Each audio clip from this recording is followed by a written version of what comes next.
Hi guys, my name is Hannah Marshall and I was adopted. So today I will be sharing a little bit of my story and then answering some questions for you. So let's get into it. So my story. I'm 19. I have been adopted my whole life. It was an open adoption, which means that on my parents' terms, my birth family would be able to be in contact with me. So that definitely changes things. A lot of people aren't as blessed to have that kind of dynamic. And not all adoptions are open adoptions. In fact, I think most adoptions are not open. So that changes some things. But yes, my birth mom, her name is Carla. She got pregnant at 18 years old. She was working in a restaurant with this man, my birth father. And they kind of had a fling, I guess. She was a virgin before getting pregnant with me. Imagine you have sex one time and then a kid pops out. And my birth father was 6 years older than her. So he was 24 when they were kind of a thing, I guess, a little item. And she was naive, and he was this older man who was so interested in her and, like, you know, was super smart and kind and funny and all these things. So they had a kind of relationship. And then I came into the picture.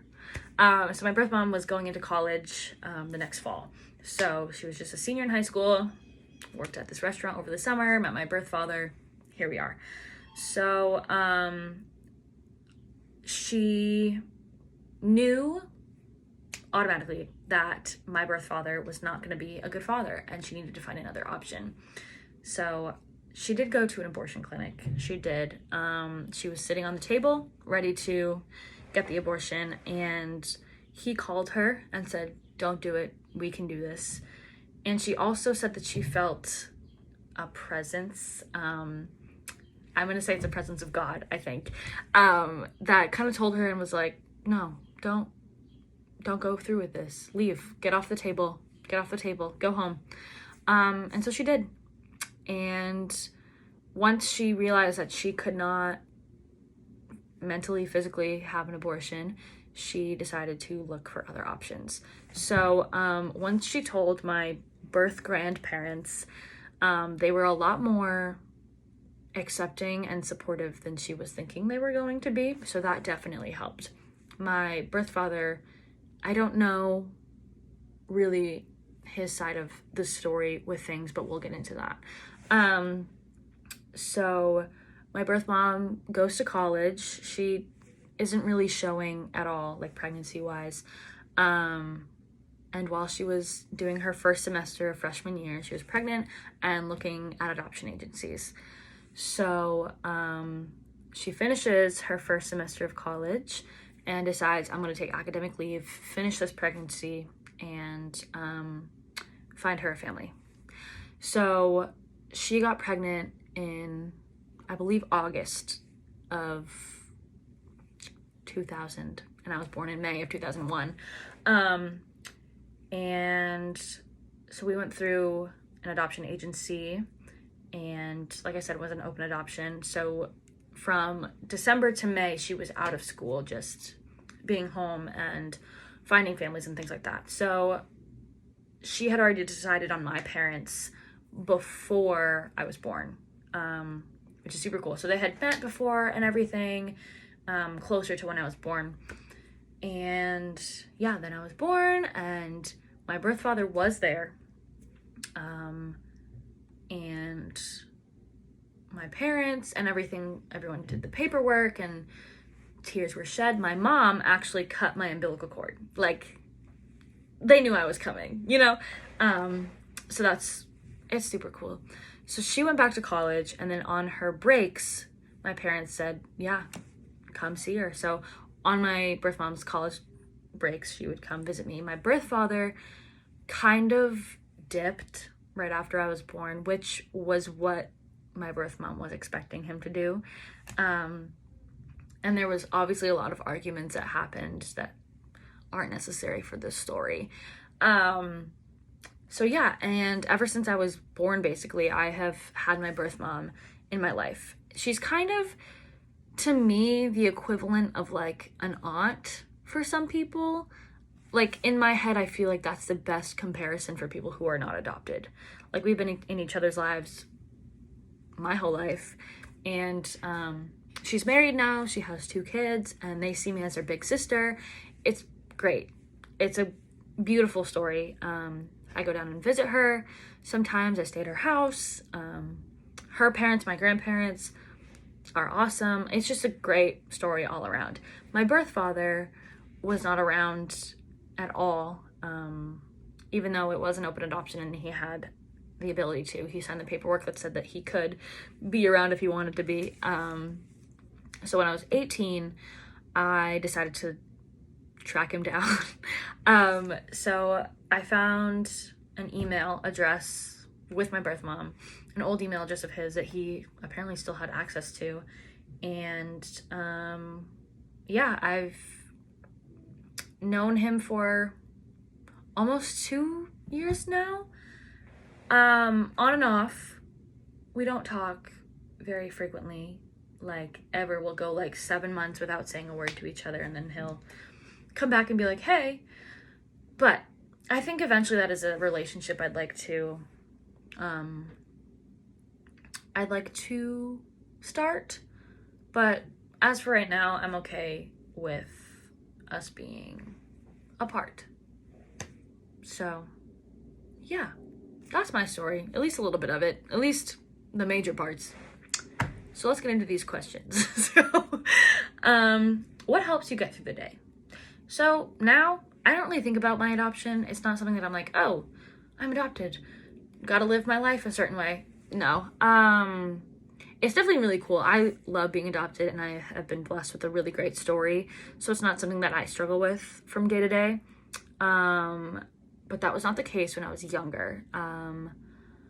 When I was about 14 was when I found out that my birth mom had been to the abortion clinic. And that kind of changed things in my head. I was like, I'm not supposed to be here. I'm not wanted. I'm just a mistake, da-da-da-da-da. And that was hard for me to go through. But through that, I kind of talked to my parents and my birth mom a little bit and realized like that I am here on this earth for a reason. Like there's a reason that she couldn't go through with the abortion. And I'm so loved by so many people. Like my parents, obviously, because they adopted me, but also my birth mom and her family. Like they cared about me so much that they wanted me to have a life better than the one that they knew that they could provide. And that is the greatest expression of love, I think. So when I'm having a rough day, those are the things that get me through. Number 2, if foster care or adoption is brought up in a negative way, like jokes and things like that, how do I respond? So I think that jokes like that are made when people aren't, I guess, necessarily educated on the subject. And I think when I hear jokes, first of all, I try to have a good humor about it and be like, haha, funny joke. But that's because I've come to terms with my adoption and because I know that I'm so blessed. So I know that it's hard for a lot of other people. And because of that, I kind of take that as a moment to be like, I should kind of describe the weight of the situation a little bit. So I don't talk down to people who make adoption jokes. I'll just say, hey, I'm adopted. And I kind of open up the floor for questions, because I think a lot of people don't know about adoption. It has been something that I guess up until pretty recently, honestly, if we're going to look in the grand scheme of life and time on earth, is something that isn't always like acceptable in society, you know? And I think that if we have open conversations about it, it's getting rid of the stigma and making it so that people can have conversations about it rather than joking about it. You know? And I don't ever want to be like, you can't joke about it, because that's no fun. But it is definitely a moment where I, educate some people if they have questions. Number 3, what makes you as an individual special? Obviously being adopted, period. No, I'm kidding. I think music is what makes me super special. My birth mom's family, so musical. My birth father, from what I know, is pretty musical too. He plays guitar, he's in a band, he collects records, so he's super musical. And then my parents, super musical as well. So I think that it's really cool how whatever music gene I get from my parents, like my birth parents, it was nurtured with my parents, if that makes sense. And I think that's really cool. Like, I play the piano. I'm studying music in college. I go to school for musical theater in New York City. Like, I'm living in my New York City dorm right now. And I'm, like, gonna be a professional singer when I grow up. Like, that's really cool. And that's something that I know that I wouldn't have been able to do if I wasn't adopted. So that's another thing that helps me get through my day, is knowing that I have so many more opportunities that I wouldn't have had if I wasn't adopted. So, number 4. Do I have a message? Ooh, yes, for fostering/adopted children and or foster parents. So, yes, for my kids out there who are in the foster care system, you are so strong and you can make it through whatever you're going through. The foster care system as it is super broken, and needs a lot of improvement. And it's not something that a lot of people are paying as much attention to as they should be. There are a lot of great organizations who are trying, but it's not something that is brought up in, I guess, politics. So it's kind of swept under the rug. But yeah, it's a crazy system, and y'all are so strong, and you're so loved by so many people. You're supposed to be here. You're meant to be here on this earth. You are here on this earth for a reason. And I know that days can be hard, and I know that foster care families might not be, it's not the ideal situation. It's not ideal at all. But I want you to know that you are so strong and you can handle everything that life is throwing at you right now. To my adopted kiddos, same thing. You are so loved. Your birth mother wants the absolute best for you. That she found a family for you to grow up and have better opportunities. So I would just say make the most of your life. Make the most of it, because it could be totally different.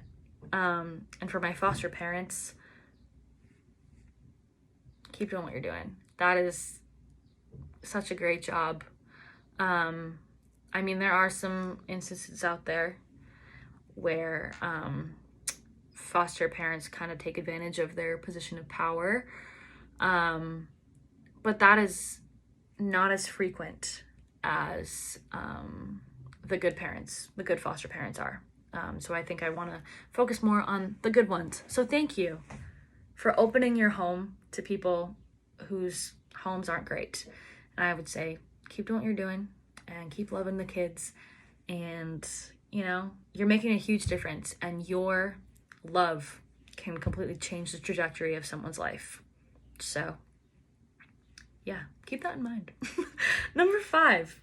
Oh, share a bit of my story. I kind of did that already, but if you have any questions, I am open to answering any and all of them at any time. So, thank you so much for letting me do this. I hope that you guys learned something positive from me. That's my whole goal. If you're ever feeling like you have unanswered questions, or if you are adopted or in foster care and you need someone to talk to, I'm here. So, yeah. So thank you so much. I hope you'll have a great day, and be kind. Bye.